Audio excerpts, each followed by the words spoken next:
नमस्ते। आजको भिडियो चाहिँ primary angle closure glaucoma.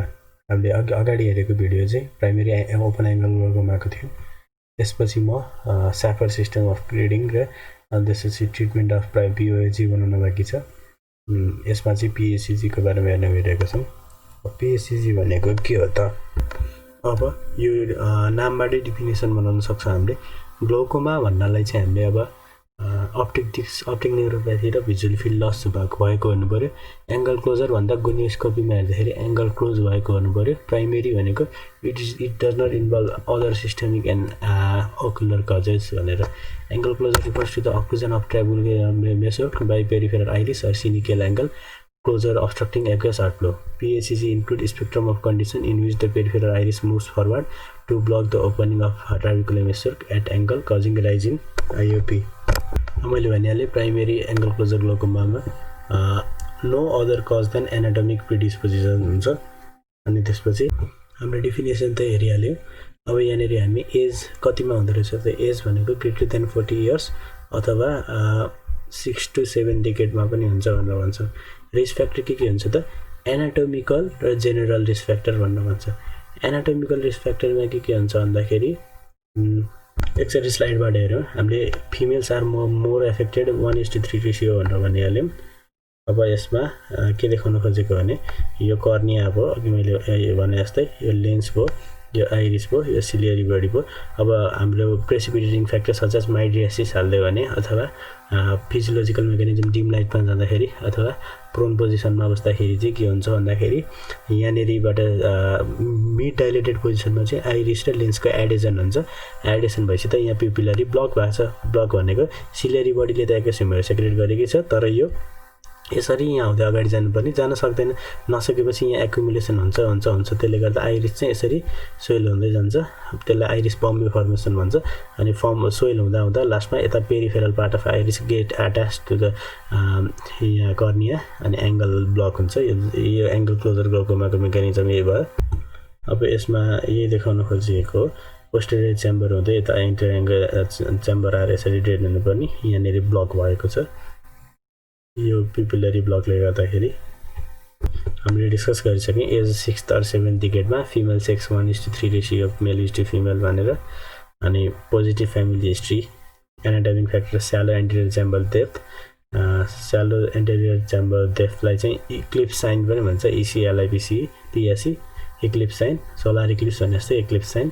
Thick anterior position, increase anterior curvature of the lens, phacomorphic ग्लाउकोमामा पनि पढ्न सकिन्छ। यो सर्ट एक्जियल लेन्थ हामीले डिस्कस गरिहाल्यौँ त्यो फोटोबाटै। कर्निया एक्जियल लेन्थहरूको डिस्कस हामीले फोटोबाटै गरिरहेको थियो। र एन्टेरियर च्याम्बरको डेप्थ, स्मल डायमिटर र इन्क्रिज कर्वेचर अफ कर्निया। अब हामीले पिपुलरी ब्लक मेकानिजम भनिहाल्यौँ। त्यो भएन भने प्लाट्यु आइरिस कन्फिगरेसन अथवा हामीले फ्याकोमर्फिक मेकानिजम भनेर हेरिसक्यौँ। प्रेसिपिटेटिङ फ्याक्टरमा हामीले फिजियोलोजिकल भनेर डिम लाइटमा आँखामा मिड डाइलेटेड हुँदाखेरि माइड्रियासिस हुने प्रोसेस, मिड अनडाइलेटेड पिपिल हुने प्रोसेस, र ड्रग्स अब एट्रोपिनहरू दिँदाखेरि आँखा डाइलेट भएर पिपुलरी डाइलेट भएर रिलेटिभ पिपुलरी ब्लक हुने प्रोसेस। अनि इमोसनल पेसेन्ट इमोसनल स्ट्रेसहरूले गर्दाखेरि पनि हुन्छ। पिपुलरी डाइलेसनमा त हामीले हेरिहाल्यौँ। प्लाट्यु आइरिस कन्फिगरेसन भनेको चाहिँ यहाँनिर USG मा देखाएको फिगर हो। It shows that ciliary process are position adjacent to the posterior peripheral iris. यहाँनिर सिलियरी प्रोसेसहरू पोस्टेरियर पेरिफेरल आइरिसमा गएर यहाँ एन्टेरियरली डिस्प्लेस भए जस्तो देखिएको छ। त्यसले गर्दा एंगल ब्लक भएको छ। यो पनि प्लाट्यु आइरिस कन्फिगरेसन देखाउन खोजे हो। Ciliary process get adjacent to the posterior part of iris, यो पोस्टेरियर पार्ट अफ आइरिस भयो। Traditional classification of angle closure ग्लाउकोमामा पहिला सस्पेक्ट भन्छ। सस्पेक्ट पछि एक्युट, सब एक्युट, क्रोनिक र ल्याटेन्ट। ल्याटेन्ट भनेकै सस्पेक्ट हो। ल्याटेन्ट, एक्युट, सब एक्युट र क्रोनिक भन्छ। तर अहिलेको क्लासिफिकेसन चाहिँ अर्कै छ। अहिलेको क्लासिफिकेसन चाहिँ प्राइमेरी एंगल क्लोजर सस्पेक्ट, त्यसपछि PAC अनि बल्ल PACG। अब पहिलाको त सस्पेक्ट मात्रै भइहाल्यो। सेकेन्डको भनेको प्राइमेरी एंगल क्लोजर, थर्डको भनेको चाहिँ ग्लाउकोमा नै प्राइमेरी एंगल क्लोजर ग्लाउकोमा। अब त्यो क्लासिफिकेसन अर्कै भए पनि यहाँ यो सँगै रिलेटेड छ। अब स्टेजेस अफ PACG भनेर त सुरुमा हामीले प्राइमेरी एंगल क्लोजर सस्पेक्ट भन्यो। प्राइमेरी एंगल क्लोजर सस्पेक्टमा सिम्पटम के आउँछ त? सिम्टम केही पनि आउँदैन, त्यही भएर सस्पेक्ट मात्र गरेको। पेसेन्ट रुटिन एक्जामिनेसनको लागि आएको छ अथवा ग्लोकोमा स्क्रिनिङको प्रोग्राममा आएको छ अथवा एउटा आँखा मात्र ग्लोकोमा छ, अर्को आँखामा चाहिँ केही पनि सिम्टम छैन, तर हेर्दाखेरि चाहिँ ग्लोकोमाको सस्पेक्ट लाग्यो। त्यो भनेको चाहिँ PACG भयो, PACS भयो, यो चाहिँ सस्पेक्ट मात्र। साइन के होला त? इन्ट्राओकुलर प्रेसर हेर्दा नर्मल छ, त्यही भएर त ग्लोकोमा होइन होला, सस्पेक्ट मात्र होला। हामीले जेमा पनि गोनियोस्कोपी र टोनोमेट्री हेर्छौँ, यहाँ प्राइमेरी एङ्गल सस्पेक्ट भनेको छ, ग्लोकोमा भनेको छैन। किनभने ग्लोकोमा नाम लिनलाई भिजुअल डिफेक्ट र अप्टिक न्युरोप्याथी हुनुपर्छ। यहाँनिर अप्टिक न्युरोप्याथी पनि छैन, भिजुअल फिल्ड डिफेक्ट पनि छैन, आइओपी पनि नर्मल छ। टोनोमेट्री गोनियोमेट्री साथै हेर्नुपर्छ। टोनोमेट्री हेर्दा आइओपी नर्मल छ, गोनियोस्कोपी हेर्दाखेरि with of interior chamber angle चाहिँ न्यारो छ, त्यही भएर मात्र सस्पेक्ट भनेको, एन्टेरियर च्याम्बर एङ्गल न्यारो भएर। तर न्यारो भए तापनि एङ्गल न्यारो भएको पेसेन्टहरू पनि 1:10 पेसेन्टमा मात्र ग्लोकोमा डेभलप हुन्छ। त्यही भएर लेजर पेरिफेरल इरिडोटमी नगरिहाल्ने कारण चाहिँ त्यो हो, किनभने ग्लोकोमामा नजान नि सक्छ एङ्गल न्यारो भए तापनि। तर यो प्राइमेरी एङ्गल क्लोजर सस्पेक्टमा राख्न सकियो। अब यसलाई के गर्ने त? प्रोभोकेटिभ टेस्ट गर्ने। हामीले POAG पनि हेरिसक्यौँ। पेसेन्टलाई डार्क रुममा लगेर राख्ने, डार्क रुममा लगेर राख्दाखेरि आँखा आफै डाइलेट हुन थाल्छ, डाइलेट हुन थाले पछाडि अनि मिड डाइलेटेड पोजिसनमा रिलेटिभ पिपुलरी ब्लक हुन्छ, त्यसले गर्दाखेरि चाहिँ आइओपी झ्याप्प बढ्छ। आइओपी ग्रेटर देन 8 mmHg भयो भने चाहिँ हामीले ग्लोकोमा रहेछ भन्नु। डार्क रुममा लगे जस्तै अरू फिजियोलोजिकल प्रोसेस जस्तै प्रोन पोजिसनमा राख्दाखेरि डाइलेटेसन हुन थाल्छ अथवा फार्माकोलोजिकल एट्रोपिन हालेर चेक गर्न सकिन्छ। ट्रिटमेन्ट के गर्ने त? Laser peripheral iridotomy. हामी यो प्रोसेस सबै कसरी गर्छ भनेर भिडियोमा हेरौँला अर्को भिडियोमा। तर यसमा चाहिँ लेजर पेरिफेरल इरिडोटमी गर्छ। त्यो भनेको चाहिँ के हो भन्दा त्यो भनेको चाहिँ जस्तै यहाँनिर आइरिस देखाइरहेको छ, यो आइरिस हो। अब यो आइरिस र यसमा हेरौँ, यसमा हेर्दाखेरि सपोज यो कर्निया हो, कर्निया र यो लेन्स हो, यो चाहिँ आइरिस हो। आइरिस र लेन्स यसरी टाँसिएको छ। टाँसिँदाखेरि अब हामीले यो आइरिसको यहाँ पेरिफेरल पार्टमा पाल बनाइदियौँ भने त अब एक्युस ह्युमर त यताबाट गएर नगइकन सिधै यो पालबाट यस्तो निक्लिन पाइयो नि त, त्यसलाई आइरिडोटमी भन्छ, पेरिफेरलको आइरिडोटमी। लेजर पेरिफेरल आइरिडोटमी अथवा सर्जिकल पेरिफेरल आइरिडोटमी गर्न मिल्छ। लेजरले गर्ने भएन भने सर्जिकल आइरिडोटमी गर्न सक्यो हामीले। भनेपछि सर भन्नुपर्दा यो ग्लोकोमा छैन भनेपछि फिचर के हुने हो? सिम्टम केही पनि छैन। साइनमा चाहिँ अब यसको टोनोमेट्री गोनियोस्कोपी हेर्नु पऱ्यो, गोनियोस्कोपी हेर्दाखेरि न्यारो छ, त्यही भएर सस्पेक्ट गरेको। टोनोमेट्री हेर्दा आइओपी नर्मल छ। ग्लोकोमा भनेकै छैन, किनभने प्रोग्रेसिभ अप्टिक न्युरोप्याथी र भिजुअल फिल्ड डिफेक्ट छैन। अनि त्यसपछि प्रोभोकेटिभ टेस्ट गर्दा पोजिटिभ आएर हामीले यो पढ्दाखेरि अब छुट्याउन सकिहाल्छौँ।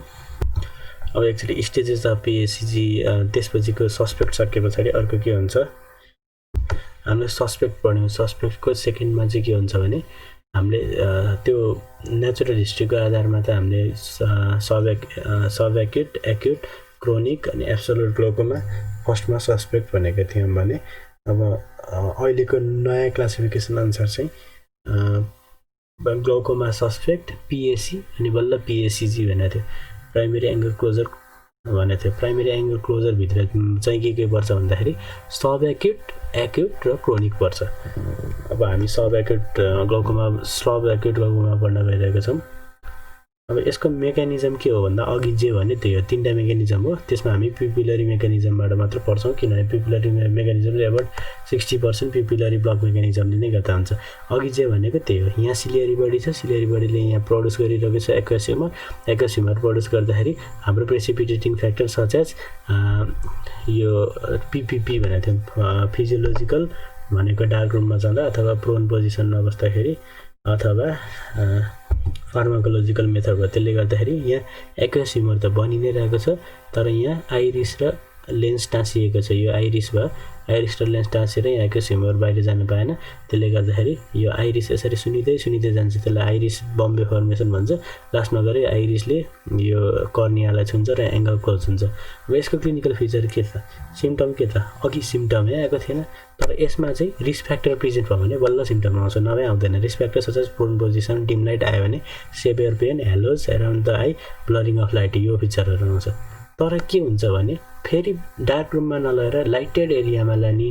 अब माइड्रियाटिक दिने सट्टा मायोटिक दिने, suppose miotic drug such as pilocarpine दिने, त्यो गर्दा चाहिँ रिलिफ हुन्छ। सिम्टम आयो, रिस्क फ्याक्टर प्रेजेन्ट हुँदा रिस्क फ्याक्टर हट्दाखेरि सिम्पटम गयो, यो भने चाहिँ सब एक्युट हो। एक्युट होइन, सब एक्युट हो। साइन के हो भन्दाखेरि अघि आइओपी के थियो, नर्मल थियो। हामीले भने त खालि टोनोमेट्री र गोनिस्कोपी त हेर्नै पर्छ भनेर, टोनोमेट्री हेर्दा आइओपी बढेको छ, अघि बढेको थिएन, त्यही भएर सब एक्युट भनेको साइन पनि एउटा। गोनिस्कोपी हेर्दाखेरि angle of interior chamber decrease भइरहेको छ। प्रोभोकेटिभ टेस्ट गर्दाखेरि झन् पोजिटिभ आउने भइहाल्यो। ट्रिटमेन्ट के गर्ने, अघि जे हेरेर त्यही गर्ने। यहाँ आइरिसबाट यहाँ लेजरले पल पारिदिने, पल पारिदिँदाखेरि यहाँ आइरिस एक्वेसिमबाट यहाँबाट सिधै ड्रेन हुन पाओस्, त्यही भएर आइरिस बम्बे नै फर्म हुँदैन। यसलाई चाहिँ लेजर आइरिडोटमी भनेर भन्छ। अब हामी सब एक्युट पछि एक्युटमा जाउँ। एक्युट पिएसिजी भने के हो? सब एक्युटमा चाहिँ रिस्क फ्याक्टर हुँदा सिम्पटम आएको थियो, रिस्क फ्याक्टर हटाए पछाडि सिम्पटम गएको थियो। एक्युटमा चाहिँ के हुन्छ भने symptoms are not improve physiologically. Lighted एरियामा लाँदाखेरि अथवा टोपिकल पाइलोकार्बाइन हाल्दाखेरि पनि सिम्पटम हराउँदैन। अझ सिम्पटम नहराउनु त छँदैछ, झन् प्रोस्टाग्ल्यान्डिनहरू प्रोड्युस गर्छ, त्यसले गर्दाखेरि इन्फ्लामेसन हुन्छ, इन्फ्लामेसन भएर झन् एङ्गल ब्लक हुन्छ। अब हामी एक्युटको फिचरमा जाउँ। हामीले अहिलेसम्म सस्पेक्ट पढ्यौँ, त्यसपछि सब एक्युट पढ्यौँ, अब एक्युट पढ्यौँ। एक्युटमा चाहिँ पेन, हेलोज, ब्लड भिजन, अघि जे आयो रिस्क फ्याक्टर हुँदा अघि जे आएको थियो त्यही आइरहन्छ, आइ नै रहन्छ। सँगसँगै नजिया, भमिटिङहरूको फिचर नै आउँछ, प्रोस्टेसनहरूको फिचर आउँछ। सिम्पटम चाहिँ अब साइन चाहिँ अब हामी सुरुबाट अन्तिमसम्म हेर्दै जाउँ के हुँदो रहेछ भनेर।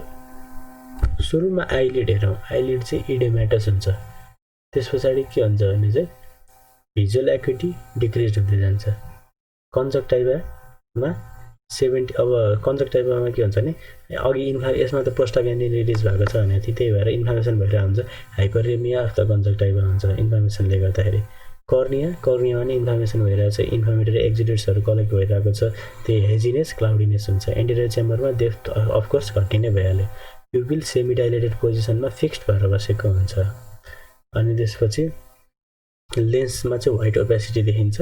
आइरिसमा चाहिँ हामीले ध्यान दियो यो इस्केमिया भएको हुन्छ। अनि atrophy change in the pigment, त्यही भएर पिगमेन्टरी चेन्ज देखिरहेको हुन्छ आइरिसमा। अनि जहाँनेरि हाम्रो स्पिक्टर प्युपिलेहरू मसल हुन्छ, जस्तै पाइलोकार्पिनमा छ, ड्रगले कसरी एक्ट गर्थ्यो, पाइलोकार्पिनले स्पिक्टर प्युपिलेमा गएर मायोसिस गर्ने काम गर्थ्यो भने अब यहाँनिर चाहिँ यो मसल नै ड्यामेज भएको हुन्छ, नेक्रोटिक भएको हुन्छ, त्यही भएर पाइलोकार्पिनहरूले पनि काम गर्दैन। त्यही भएर यो PACG-मा चाहिँ पाइलोकार्पिन अथवा नाइकोटिक ड्रग नदिएकै राम्रो, मस्क्यारिनिक रिसेप्टर भन्नु हुन्छ, मस्क्यारिनिक रिसेप्टर ड्रग नदिएकै राम्रो। लेन्समा चाहिँ के हुन्छ, व्हाइट ओपेसिटी हुन्छ, किन भन्दा लेन्स फाइबर ड्यामेज भएको हुन्छ, अप्टिक डिस्कमा स्वेलिङ भएको हुन्छ। अब टोनोमेट्री गोनिस्कोपी त भनिहाल्नु, टोनोमेट्री हेर्दाखेरि अब आइओपी इन्क्रिज भएर 70 mmHg पुगेको हुन्छ, गोनिस्कोपीमा एङ्गल आएर हुन्छ। अब यसको ट्रिटमेन्टमा के गर्ने, पहिला सुरु एक्युट हो। एक्युट केसलाई किनभने यसलाई इमर्जेन्सी, अप्थल्मोलोजिकल इमर्जेन्सी नि भन्छ, त्यही भएर एक्युट एट्याकलाई ट्रिट गर्नु पऱ्यो। त्यसपछि अब त्यो सेम आँखामा प्रिभेन्सन अफ एट्याक हुन दिनु भएन नि त। थर्डमा चाहिँ फेलो आइमा नि प्रिभेन्ट गर्ने। अब हामी एक्युट कन्डिसनलाई चाहिँ ट्रिट कसरी गर्ने त हेरौँ।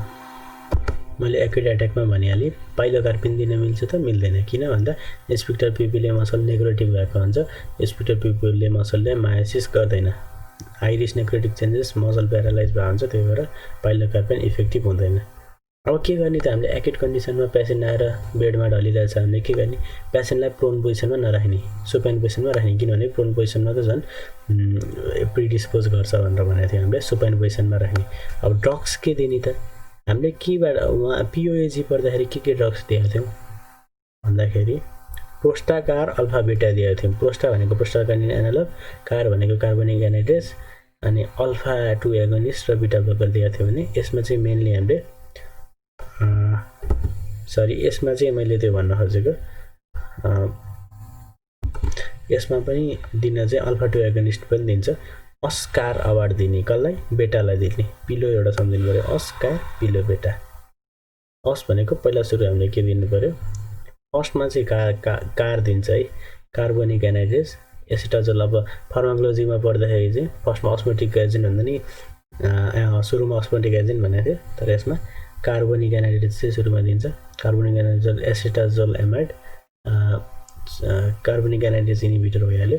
यसले के गर्छ त, S2CO3 लाई बन्नै दिँदैन, H2CO3 H2O र CO2 मा कन्भर्ट भएर एक्वेस ह्युमरमा गएर फेरि यो कम्बाइन भएर H2CO3 बन्नु पर्थ्यो H2CO3 को सेक्रेटै हुन पाउँदैन बिटिएसमा त्यही भएर त्यो आइओपी को भोल्युमै कम हुन्छ स्टाजोलामाइडले त्यसरी काम गर्छ स्टाजोलामाइड कति दिने त अब डोज सम्झिन खासै जरुरी हुँदैन रे अब यो अकुलर फार्माकोलोजीमा पनि आइहाल्छ 500 mg आइभी स्टार्ट दिने followed by 250 mg TID per day त्यसरी गर्ने अनि हाइपर अस्मोटिक एजेन्ट म्यानेटल र भिसेरल युज गर्नु पर्यो अस्मोटिक पहिला कार्बनिक एनाइड्रेज अस्कारको अब हाइपर अस्मोटिक एजेन्टमा म्यानेटल 1 ग्राम पर केजी ग्लाइसेरोल 1 ग्राम पर केजी दिनु पर्यो अब सँगसँगै अब पेन भएर आएको छ एनाल्जेसिक भमिटिङ भनेको थियो एन्टिइमेटिक्स पनि दिनु परिहाल्यो र जब आइओपी 70 बाट 40 mmHg मा पुग्छ एक्युट कन्डिसनलाई ट्रिट गरिहाल्यो भने पुरै मसल नेक्रोटिक नभइसकेको हुन सक्छ त्यति बेला चाहिँ हामीले टपिकल ड्रगहरु दिने अघि सबै सिस्टमिक ड्रगहरु दिए आइभी को कुरा गरेको थियो अघि सबै अनि यसमा चाहिँ पाइलोकार्पिन बीटा ब्लकर अब हामीले अस्कार पिलो बेटा भनेको थियो पिलो भनेको पिलोकार्पिन दिन मिल्यो बेटा भनेको बीटा ब्लकर दिनु पर्यो सँगसँगै अल्फा 2 एगोनिस्ट पनि दिन मिल्छ है अब अल्फा 2 एगोनिस्टले सेक्रेसन अफ आइओपी नि घटाउँछ आउटफ्लोलाई पनि बढाउँछ तर बीटा ब्लकरले चाहिँ सेक्रेसनलाई घटाउँछ हामी पीओएजी मा आरामसँग पढाउँला यो प्रिभेन्सन अफ अब हामीले एक्युट कन्डिसनलाई त ट्रिट गर्यौं अब सेम आँखामा प्रिभेन्सन अफ एट्याक पनि गर्नु पर्यो कसरी गर्ने त फेरि नहोस् भनेर लेजर पेरिफेरल इरिडोटमी गरिदिने ट्राइबिकुलेक्टमी गर्ने त्यसले गर्दाखेरि झन् सपोर्ट गर्छ एक्वेस ह्युमरको ड्रेनेज हुनलाई यहाँ मैले हामी त यो अकुलर फार्माकोलोजीमा कुरा हुन्छ बीटा ब्लकर टिमोलोल दिन्छ 0.5% अनि यो ब्राइमोनोडिन 0.1% to 0.2% दिन सक्छ स्टेरोइड्सहरु पनि दिन मिल्छ अनि prevention of attack in fellow I चाहिँ कसरी गर्ने फेलो आईमा पनि लेजर पेरिफेरल इरिडोटमी गर्नुपर्छ अब हाम्रो सेकेन्ड लास्टमा के छ क्रोनिक एंगल क्लोजर ग्लाउकोमा अब के हुन्छ भने सब एक्युटबाट एक्युट गरेर क्रोनिक जान नि सक्छ सब एक्युटबाट डाइरेक्टली क्रोनिक एंगल क्लोजर ग्लाउकोमामा जान नि सक्छ अब यो चाहिँ यसमा चाहिँ के हुन्छ भने एकदम बिस्तारै क्लोजर भइरहेको हुन्छ ग्ल्याजुअल सिम्पटम आइरहेको हुन्छ त्यही भएर यसमा चाहिँ पीओएजी को सिम्पटम पनि भन्छ प्राइमेरी ओपन एंगल ग्लाउकोमा किनभने प्राइमेरी ओपन एंगल ग्लाउकोमा नि पेनलेस हुन्थ्यो ग्र्याजुअल हुन्थ्यो प्रोग्रेसिभ हुन्थ्यो यसमा पनि पेनलेस ग्र्याजुअल प्रोग्रेसिभ हुन्छ त्यही भएर यो चाहिँ पीओएजी जस्तो छ अनि फिचर्स अब it is same as like that of POAG treatment के गर्छ त लेजर पेरिफेरल इरिडोटमी अथवा सर्जिकल पेरिफेरल इरिडोटमी नै गर्छ अथवा ट्राइबिकुलेक्टमी गर्न नि मिल्छ यो त्यही देखाएको यो लेन्स भयो या आइरिस भयो अब यहाँ आइरिस र लेन्स टाँसेको हुन्छ पहिला आइरिस बम्बे फर्मेसन भएको हुन्छ आइरिस बम्बे फर्मेसन भएपछि चाहिँ एंगल क्लोजर हुन्छ लास्टमा एंगल क्लोजर भएपछि एन्टेरियर सिनिके पनि फर्म हुन्छ अब यसलाई चाहिँ क्रोनिक एंगल क्लोजर ग्लाउकोमा नै भन्छ किन ग्लाउकोमा भनेको भन्दाखेरि यसमा चाहिँ अब अघिको जस्तै अप्टिक डिस्कमा चाहिँ न्युरोप्याथी अथवा भिजुअल फिल्ड डिफेक्टहरु पनि को फिचर आएको हुन्छ फाइनली एब्सोल्युट ग्लाउकोमा पेनलेस अथवा पेनफुल चाहिँ नि हुन सक्छ ब्लाइन्ड नै आँखा हुन्छ किनभने अप्टिक न्युरोप्याथी छ अप्टिक एट्रोफी छ यसलाई इन स्टेज पनि भन्छ भिजुअल एक्युटीमा पर्सेप्सन अफ लाइट नै छैन आइओपी त इन्क्रिज भइहाल्यो सिलियरी बडी कन्जेसन भएको हुन्छ किनभने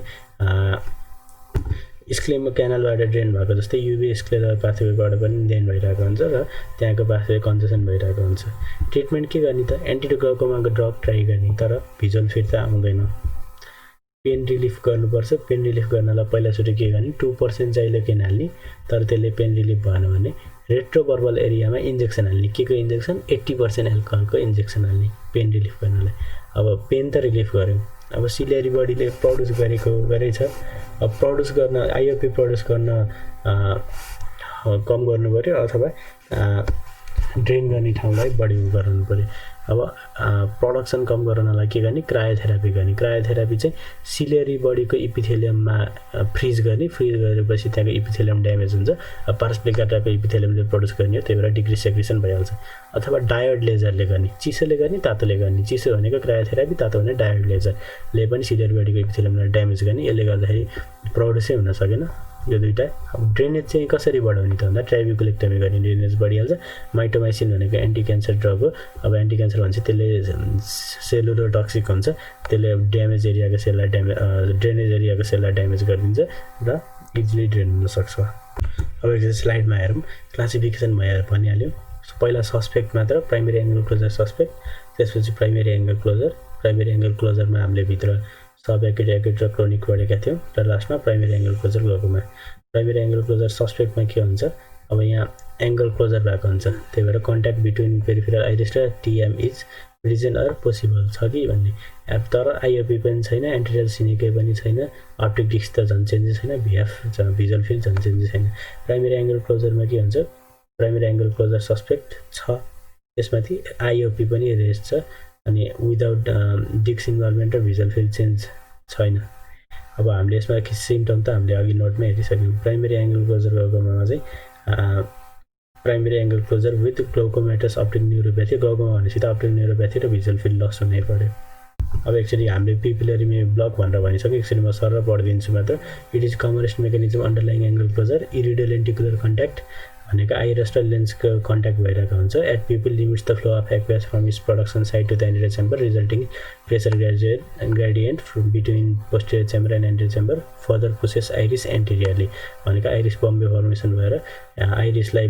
पुस गर्छ आइरिसलाई पुस गरेपछि iris get attach to the cornea so that angle become narrow anterior bowing of the peripheral iris narrows angle iridotrabecular apposition angle त्यसले गर्दा एङ्गल क्लोजर हुन्छ त्यो भनेकै त्यही नर्मल कुरा हो आई मिन प्याथोलोजी यस्तो हुन्छ एक्चुअली यो फिगरमा पनि हेरिहाल्यौँ अब मिड डाइलेटेड पोजिसनमा छ भने हामीले पेसेन्टलाई माइडियाटिक अथवा फिजियोलोजिकल अथवा प्रोन पोजिसनमा राखेको छौँ भने आँखा मिड डाइलेटेड हुँदाखेरि चाहिँ के हुन्छ भने आइरिसले लेन्सलाई टच गर्दाखेरि यहाँनिर एक्वेस ह्युमर त सिलियरी बडीले बनाइ छ यहाँ एकोमुलेट भएर बस्छ यहाँबाट यसरी छिरेर अगाडि जान पाउँदैन नगएपछि आइरिस यसरी सोयल हुन्छ सोयल भएपछि त्यसलाई आइरिस बम्बे फर्मेसन हुन्छ अनि यहाँनिर यो आइरिस र ट्राइब्युकुलर एङ्गल चाहिँ यहाँ ब्लक हुन्छ यहाँनिर ब्लक भएको देखाएको छ यस्तो खोलिनुपर्ने एङ्गल यहाँ यस्तरी टाँसिएको छ त्यसले गर्दाखेरि चाहिँ आइओपी राइज हुन्छ हामीले प्राइमेरी एङ्गल क्लोजर ग्लोकोमाको हेरिसक्यौँ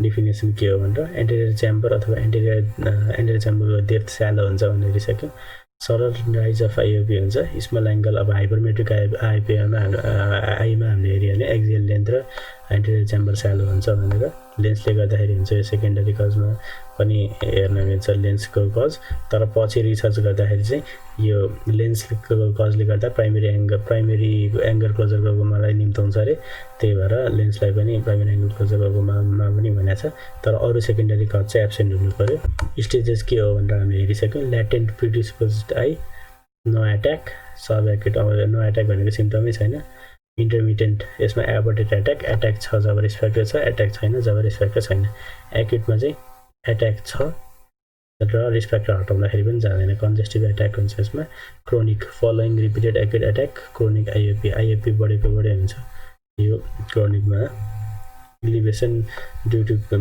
यो मेन क्रोनिकमा चाहिँ एन्टेरियर सिनिके फर्मेसन हुन्छ अनि त्यसले गर्दाखेरि एङ्गललाई क्लोज गर्छ एब्सोल्युटमा त ब्लाइन्डनेसै हुन्छ सब एक्युट सर पढौँ episode of sudden rise of intraocular pressure that is spontaneously aborted symptom milder absent blurred vision halo mild पेनहरू एब्सेन्ट हुन्छ सिम्टमै एब्सेन्ट हुन्छ भनिहाल्यो sub acute rise of IOP may be recurrent so called intermediate angle closure intermediate episode can result in progressive PAS भने peripheral anterior synechiae creeping angle closure attack aborted by light or sleep miosis acute कन्जेस्टिभमा हामीले भनिहाल्यौँ यसमा त सिम्टमै आउँछ अब अघिको भने जस्तै ब्लरिङ अफ भिजन अनि त्यसपछि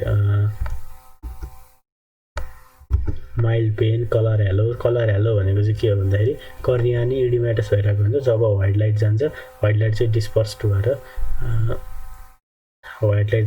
भएर रेनबोको कलर जस्तो देखिन्छ त्यसलाई चाहिँ कलर हेलोज भन्छ अब यसको फिचर अलिकति तिनवटा हो colour haloes pain redness in आईहरू नै हो सेभियर अकुलर पेन हुन्छ radiates along branch of fifth nerve अनि सँगसँगै हेडेक नजिया भमिटिङ प्रोस्टेसनहरू नै हुन्छ साइनमा sudden painless loss of vision circumcorneal congestion corneal oedema high elevated pressure हामीले नोटमा नि हेरिसक्यो shallow anterior chamber gonioscopy tonometry हेर्दाखेरि अब 70 mm सम्म पुग्यो हुन्छ भनेर भनिहाल्यो फिक्स्ड मिड डाइलेटेड प्युपिल हुन्छ भर्टिकली ओभल प्युपिल हुन्छ फिक्स्ड हुन्छ मिड डाइलेटेड हुन्छ र भर्टिकली ओभल हुन्छ due to ischaemic paralysis of iris sphincter muscle त्यही भएर हामीले पाइलो कार्पन युज गर्न मिल्दैन नि भनिसक्यो अप्टिक डिस्क इडियमेटस हाइपरडेमिक हुन्छ fellow I shallow anterior chamber and narrow angle हुन्छ यो हामीले सबै नोटमा कुरा गरिसक्यौँ कलर हेलेज त आउँछ कलर हेलेज कन्जक्टिभाइटिसमा नि हुन्छ इमेचर क्याटारेक्टमा नि हुन्छ कसरी छुट्याउनु त कन्जक्टिभाइटिसमा डिस्चार्ज आएको हुन्छ इमेचर क्याटारेक्टमा चाहिँ फिन्च्याम टेस्ट भन्छ फिन्च्याम टेस्टमा चाहिँ के हुन्छ भने स्टेनोपिक एसटिइएनओ पिएइआइसी स्टेनोपिक स्लिट चाहिँ आँखाबाट पठाउँछ र यदि कन्जेनाइटल क्याटारेक्ट हो भने चाहिँ त्यसमा त्यो क्याटारेक्ट चाहिँ त्यो रेनबो आएको चाहिँ रेनबो हराउँछ यदि ग्लाउकोमा हो भने चाहिँ रेनबो कलर इन्ट्याक्ट बसिरहन्छ त्यसलाई फिन्च्याम टेस्ट भन्छ इमेजर क्याटारेक्टलाई यो ग्लाउकोमाबाट छुट्याउने पोस्ट कन्जेस्टिभ एङ्गल क्लोजर ग्लाउकोमा भनेको के हो डेसिमेट मेम्ब्रेनको फोल्ड्सहरू हुन्छ आइरिस एट्रोफी हुन्छ सबै कुरा बिग्रिँदै जान्छ आइरिसको एट्रोफी प्युपिल इरेगुलर पोस्टेरियर साइनिके ग्लाउकोम फ्लेकेन भन्ने चाहिँ के हो भन्दाखेरि स्मल ग्रे व्हाइट अब सब क्याप्सुलर अथवा सब क्याप्सुलर लेन्टिकुलर ओपेसिटी पनि भन्छ in pupillary zone due to infection of lens fibre लेन्सको फाइबर चाहिँ इन्फेक्ट भयो त्यसले गर्दाखेरि सब क्याप्सुलर ओपेसिटी आयो हामीले यो फिगरमा देख्न सक्छौँ यो ग्लाउकोम फ्लेकेन देखाउन खोजेको हो यो माथि यो हामीले यसमा लिड सोइलिङ त्यसपछि यहाँ acute redness of conjunctiva corneal oedema haziness of cornea shallow anterior च्याम्बरहरू देख्न सक्छौँ ट्रिटमेन्ट अघि हामीले स्टेप वाइज भनेको थियौँ अब एक्युटको ट्रिटमेन्ट चाहिँ मेडिकलमा पाइलो कार्पेन भनिहाल्यो हामीले अस्कार्टमा पहिला एस्टाजोलामाइड 500 mg भनेको थियौँ र फलोड बाई 250 mg टिआइडी भनेको थियौँ एस्टाजोलामाइड पछाडि pilocarpine osmotic agent 1 to 2 gram per kg oral glycerol दिन नि मिल्छ एनाल्जेसिक एन्टिइमेटिक्स दिन मिल्यो अब मेन ट्रिटमेन्ट चाहिँ के थियो आइरिडोटमी थियो आइरिडोटमी वाइएजी एन्टिवाइएजी लेजरले गर्छ भने आइरिडोप्लास्टी आर्गन लेजर सर्जरीमा हामीले सर्जिकल पेरिफेरल आइरिडोडेक्टमी भन्ने थियो आइरिडेक्टमी कति केसमा ट्राइबेकोलेक्टमी पनि गर्नुपर्छ ड्रेनेज राम्रोसँग होस् भनेर अथवा लेन्स एक्सट्र्याक्सन गर्न सकिन्छ यही हो ट्रिटमेन्ट अब लेजर आइरिडोटमीको प्रिन्सिपल के हो मैले अघि भने जस्तै आइरिस र लेन्स टाँसिएको छ रिलेटिभ प्युपिलरी ब्लक अब स्यालो एन्टेरियर च्याम्बर छ प्युपिलरी ब्लक भइरहेको छ अनि प्युपिलरी ब्लक भएर यहाँ यहाँ एक्वस ह्युमर आउनु पाएन त्यसले गर्दा स्यालो एन्टेरियर च्याम्बर भएको हो हामीले यहाँ लेजरले गर्दाखेरि इरिडेक्टमी गऱ्यो भने एक्वस यहाँबाट सिधै यहाँ आउन पाउँछ अझ ट्राइबेकुलेक्टमी गऱ्यो भने यहाँबाट ड्रेन हुन सजिलो हुन्छ यही हो लेजर आइरिडेक्टमी भनेको यहाँ आइरिडेक्टमी गरेको स्पटहरू देखाइएको छ यो फिगरमा ट्राइबेकुलेक्टमी देखाउन खोजेको छ आइरिडोटमी गरेपछि यहाँबाट त सजिलो गरी आयो अझ ट्राइबेकुलेक्टमी गरेको छ भने यो झन् ड्रेन सजिलो गरी हुने भयो ट्राइबेकुलेक्टमीको हामीले भिडियो त पिओएजीमै हेरिसक्यौँ कसरी गर्छ भनेर अब क्रोनिक एङ्गल क्लोजर ग्लाउकोमाको म्यानेजमेन्ट कसरी गर्ने सेम त्यस्तै हो medical laser surgical iridectomy lens extraction trabeculectomy glaucoma drainage इम्प्लान्ट्सहरू साइक्लोडिस्ट्रक्टिभ प्रोसेस हामीले सब यो उसमा हेरिसक्यौँ नोटमा यो फिगरमा ग्लाउकोमा ड्रेनेज इम्प्लान्ट हाल्न लागेको देखाइएको यो साइक्लोडिस्ट्रक्टिभ प्रोसेस अब हामीले माइटोमाइसिन हाल्छ भनेको थियौँ अथवा क्रायोथेरापी अथवा लेजरले नै गर्न मिल्छ